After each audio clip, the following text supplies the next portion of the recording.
Olá pessoal, estamos iniciando mais um programa #Projetos. Hoje nós vamos falar sobre as relações familiares. Isso com a doutora Rogéria Coimbra Vicente. Antes de tudo, eu queria falar para vocês que vêm assistindo nossos programas e alguns me perguntam como fazem para assistir os programas que já passaram. Então você pode entrar no YouTube, canal #Projetos com o Júnior Campos Prado. Lá você vai ver vários programas que foram com temas de engenharia, com temas também diversos, né? Nós estamos agora no segundo ano, a gente diz a segunda temporada, com esses assuntos que vieram de empreendedorismo, saúde, fisioterapia, cirurgia plástica, na parte de direito, e hoje então nós vamos falar com a doutora Rogéria Vicente Coimbra, ou seja, Rogéria Coimbra Vicente, que está aqui ao meu lado para falar sobre as relações familiares. Tudo bem, Rogéria? Prazer, muito obrigado pelo convite, prazer estar aqui. Que bom, Rogéria. Eu acho que é muito bacana ter o teu retorno, né? A gente já está no final do segundo ano, tivemos aí em torno de 120 programas e a gente sabe que alguns retornaram. Você é a segunda pessoa que retorna, porque realmente houve muita audiência, as pessoas perguntam e estão interessadas. Ainda mais, né, com os dias de hoje, que existe realmente muita dúvida sobre o relacionamento familiar. Vamos começar, a gente gostaria de saber, até fiz umas anotações aqui, sobre o que é o fraude na partilha do divórcio. Bom, primeiramente eu quero agradecer, né, o convite para o retorno, e para quem ama o direito de família como eu, então duplamente a felicidade é dupla, porque falar sobre direito de família é muito gratificante e é porque ela envolve o dia a dia de todas as pessoas. Todas as pessoas têm a sua história familiar. E o direito, ele vem e aborda e cuida das relações familiares como um todo. Então, a sociedade vai mudando, a situação econômica, a situação cultural, ela vai se modificando a cada dia e o direito, ele não para, ele é muito dinâmico. Em especial o direito de família. Eu entendo que é o mais dinâmico de todos, porque todos os dias existe uma lei nova, uma autorização judicial nova para amparar uma família ou uma situação ou outra. Você me perguntou sobre o que é fraude na partilha do divórcio. Quando eu comecei a advogar, eu lembro que as pessoas falavam assim, doutora, eu vou fazer o divórcio, e eu falava, me traga os documentos. O que tiver no seu nome, do seu marido, a gente partilha.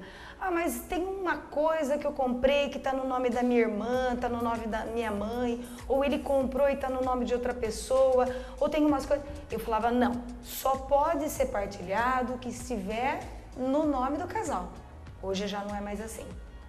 Mas como não é assim? E eu te explico.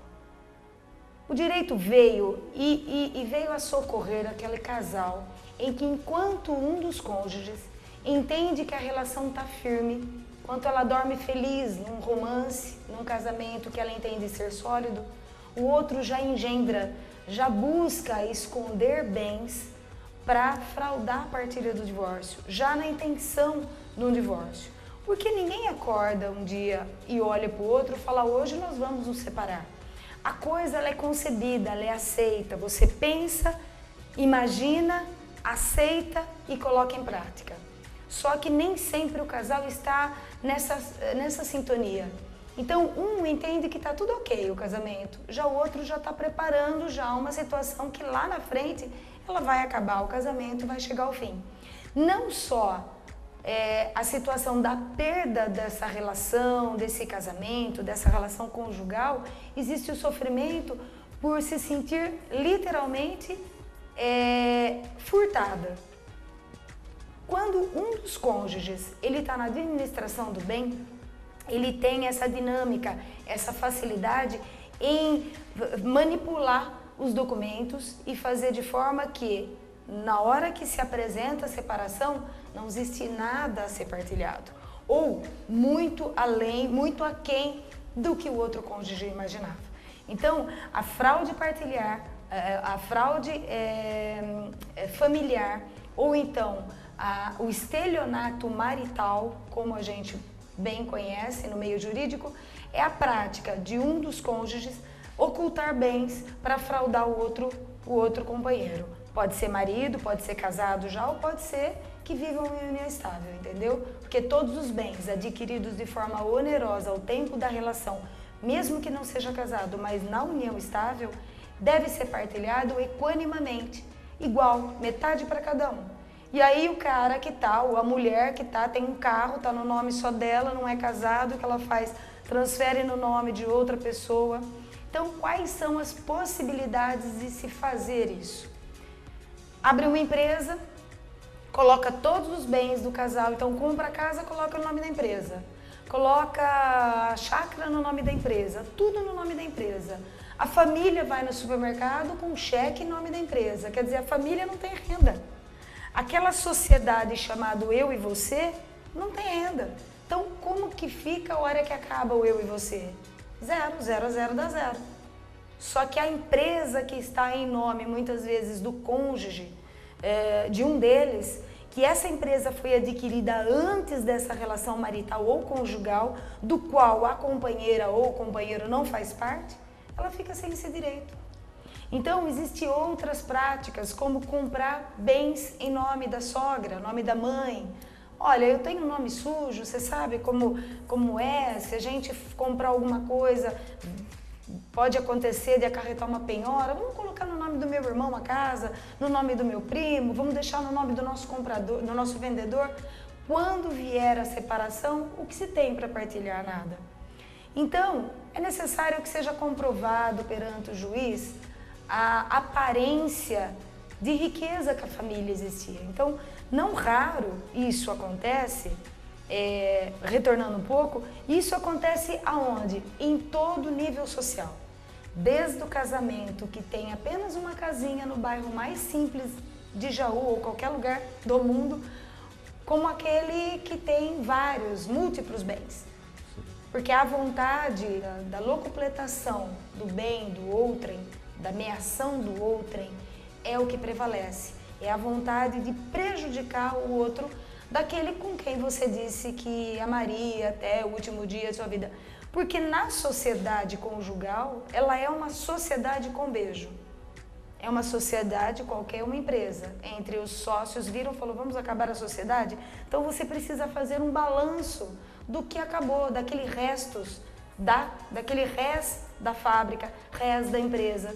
O nosso res matrimonial é o resto do amor, o que sobrou. Sobrou o que nós compramos e os nossos filhos. Os filhos não dá para partilhar, mas ele deve ser compartilhado numa relação paternal e etc., que vai ser por um outro programa, creio eu, e já deixo aqui estendido o meu próximo convite. Mas o resto dos bens, ele tem que ser partilhado. Entendi. Só para uma perguntinha. Então, por exemplo, num caso onde há uma união, né, um casamento, e vamos dizer que o homem já tem, falo homem, pode ser mulher. Tal, um exemplo. Que já vem então com uma empresa no nome dele, como você falou, e tudo que é adquirido sai dessa empresa, né?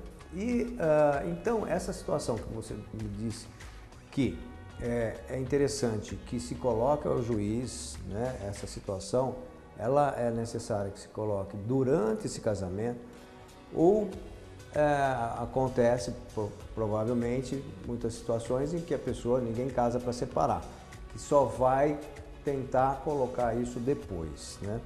Então, como é que se resolve essa situação? Eu entendo a sua pergunta. Você me diz assim, como prevenir uma situação dessa? Como prevenir? Porque você não dorme com aquele homem ou com aquela mulher, digo eu te amo, e vira as costas e fala, ele deve estar macumunando alguma coisa contra mim. Você se entrega. Sim. Então, se ele traz um papel para assinar, é uma relação de confiança. Você assina. Eu lhe digo o seguinte, havendo a separação, você procura um advogado e você vai demonstrar o que a aparência de propriedade o casal tinha. O que não tiver em seu nome e for possível comprovar que aquilo, eu lhe explico, eu lhe explico melhor. Um carro, eu tenho uma Mercedes, eu ando com a Mercedes o dia inteiro, o seguro está em meu nome, eu ando com ela. Como pode, na separação, estar em nome de terceiro, sendo que toda a aparência de uso é minha? Os gastos são pagos por mim, a mecânica eu pago, tudo é pago, não está estranho? Então, é a demonstração para o juízo de que existe uma fraude, uma simulação. Então, a aparência de uso, a aparência de propriedade é o que vai dar os indícios da maldade, da fraude. E o juiz vai sopesar por meios de provas que o advogado vai apresentar e vai dar esse direito àquele que socorre. Aí vai socorrer o direito daquele que procura. Então, assim, eu tenho uma casa onde eu construí, só que eu construí no nome de uma sogra. Na hora de eu separar, não é possível que você não faça partilha porque está no nome da sogra. É só demonstrar que houve essa situação por meios de provas. E quais são elas? Conversa, fotografia, declaração, testemunha e outros documentos que aí o advogado astucioso e com uma análise mais profunda da situação vai pedir para a parte vai trazer para fazer essa prova. A gente sabe que advogado sempre tem dos dois lados. Aí vai ter, possivelmente, o advogado do outro lado negando muita coisa. É rápido essa solução, mesmo quando seja bem aparente, né? Como você falou, é até fácil de se provar. Porque a gente sabe que no direito tem o direito à defesa. E muitas vezes isso, não sei, se acaba sendo desenrolado e o tempo passa. Tem sido rápido ou é demorado? Eu adoro suas perguntas, porque assim, o que é rápido no direito? As pessoas me procuram e falam assim, mas doutora, é rápido? Você namora 10 anos, fica casado 20 anos e depois quer fazer um divórcio num dia, num centro de conciliação, sem analisar documento, e acredita que não existe nada a partilhar e no outro dia você vê o seu outro cônjuge andando de BMW por aí, óculos de sol novo, e você com a pensão lá embaixo acreditou que o casal estava falido. Então, às vezes, o esperar mais um pouco, uma feijoada mais cozida, ela é mais gostosa do que o miojo rápido. Então, às vezes o esperar é necessário, nem sempre é rápido. Do outro lado, como você bem falou, tem um outro profissional. Só que um profissional bem consciencioso, quando ele vê a análise das provas em que o outro advogado está trazendo, o certo é ele chamar o cliente dele e falar, olha, não tem como rebater essas provas. Perpetuar, sabe, deixar se estender um processo, fazer com que as partes sofram, porque o casal sofre, os filhos sofrem uma coisa demorada. É muito indigno. Então, é como eu digo, eu tive recentemente um processo em que a parte me procurou e depois de um longo tempo, buscando várias provas, nós fizemos um dossiê de toda a situação familiar. Que ela andava de carro importado, que eles faziam viagens ao exterior, que a filha tinha do melhor, que a casa era imensa, em condomínio fechado, moto de última geração, assim, uma aparência de riqueza muito grande, do qual não era compatível com o salário que ele trazia ao Olerite como funcionário de uma empresa da qual nós sabíamos que ele era proprietário. Hoje o WhatsApp, Facebook e existem outros meios de provas das quais um belo dossiê feito, trazido à parte contrária e o advogado, ele vendo tudo aquilo, não foi nem necessário a interposição da ação. E virou-se num belo de um acordo que todo mundo saiu feliz, né? Ou pelo menos devastador como seria. Porque nessas horas você aciona a Receita Federal, aciona tudo, porque se a pessoa oculta bens do outro cônjuge, ele também oculta outras coisas, impostos, isso, aquilo. Então, um bom acordo vale a pena. Mas para você conseguir um bom acordo, você tem que fazer uma pré-ação. Prepare uma boa ação e traga parte e demonstre as provas. Contra provas não há argumentos. Você demonstra tudo ali. As viagens, como pode uma pessoa se fazer viagens ao exterior, isso, aquilo, aquilo outro, com um valor ínfimo, como um empregado de uma empresa, e era visto claramente aos olhos ali que existia grandes mentiras. Então foi muito fácil. Então, quais são as possibilidades de você ocultar bens? Então você pode fingir dívidas, fazer contratos e pensar em pedir para que terceiros te execute, tá? Fazer um valor de um contrato que você faria aguardar para fazer o divórcio para receber posteriormente, porque tudo que foi adquirido ao tempo é do casal.